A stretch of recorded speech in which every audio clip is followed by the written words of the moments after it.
Сегодня один из моих любимейших узоров — куриная лапка. Классический двухцветный узор, известный своим выразительным геометрическим рисунком, напоминающим отпечатки птичьих лапок. Я уверена, он нравится многим, и это неудивительно, потому что он добавит в изделие стильный и узнаваемый акцент. Он отлично смотрится в одежде, аксессуарах и предметах интерьера. Визуально он выглядит сложно, но выполнение не требует никаких сложных техник, поэтому он подойдет и для начинающих. Его можно использовать как для жакетов, пальто, так и для аксессуаров. Выглядит очень эффектно, как в контрастных цветах, так и в более сдержанных сочетаниях. Экспериментируем с цветами, фактурой пряжи и открываем много вариаций этого классического узора. Приступаем. Ленивый жаккард поворотными рядами. Цвет А основной, темно-розовый, и цвет Б белый. Я ввела белую нить и первые 2 петли провязываю лицевыми. Затем на очереди 2 следующие петли. Вот они. И вторую из них я протягиваю через первую. Она остается не провязанная на правой спице, а первую провязываю лицевой. Это раппорт узора. 4 петельки. Повторяю: лицевая, лицевая, 2 следующие петельки, вторую пропускаю через первую, первую провязываю лицевой, лицевая, лицевая, вторую пропускаю через первую, первую провязываю лицевой. Так вяжу до конца лицевого ряда. Я дошла до конца первого ряда. Здесь у меня на очереди 2 петельки, которые я перекрещиваю.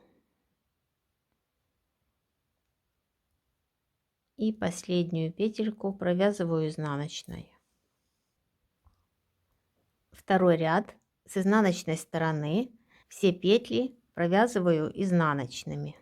Петля, которая не провязанная, провязывается тоже изнаночной, но необычно, не так, как она повернута, а перекрещена. В моем случае за переднюю стенку. В обычном случае я бы ее так вот провязала бы, но сейчас я ее провязываю за переднюю стенку. Остальные петельки как повернуты, так и провязываются.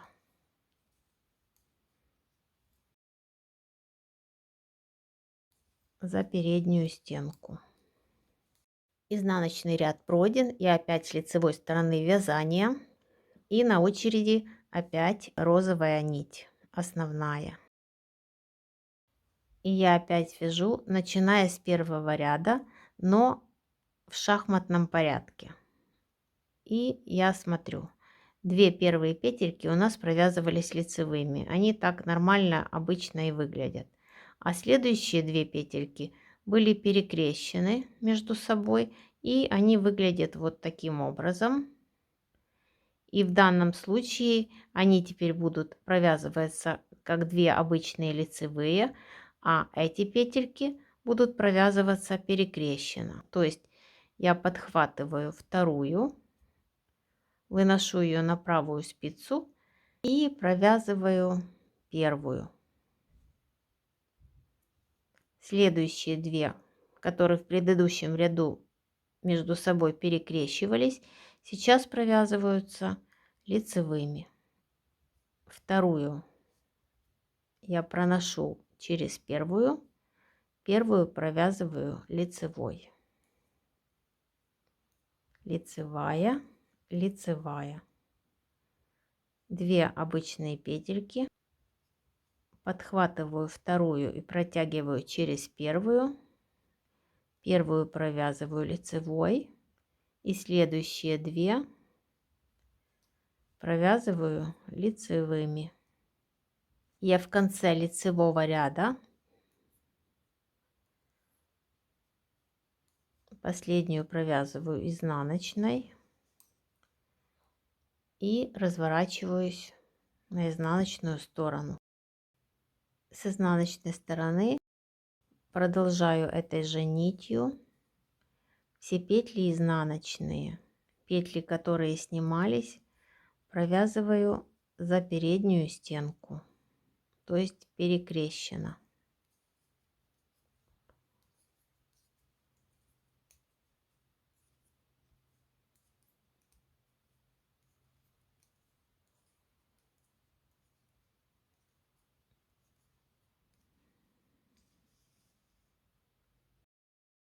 Я провязала немного вперед и вверх, и теперь более наглядно покажу еще раз. На спице розовые петли, это значит, что на очереди белая нить. Как всегда рекомендую смотреть по рисунку. Первая петля провязывается.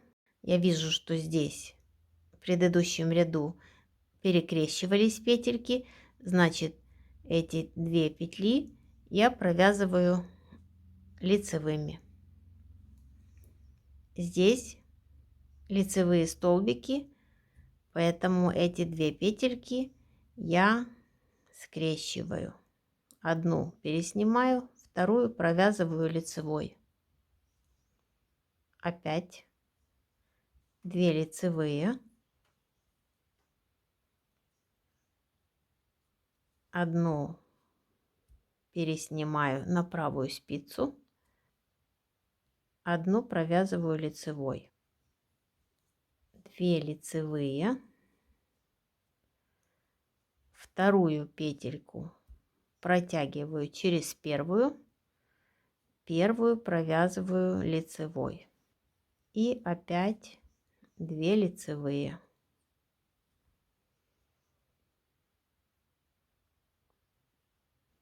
Первый ряд белой нитью пройден. Я разворачиваюсь на изнаночную сторону. И с изнаночной стороны все петли провязываю изнаночными. Петля, которая снималась, провязывается за переднюю стенку, то есть перекрещена. Остальные петли провязываю так, как они и повернуты.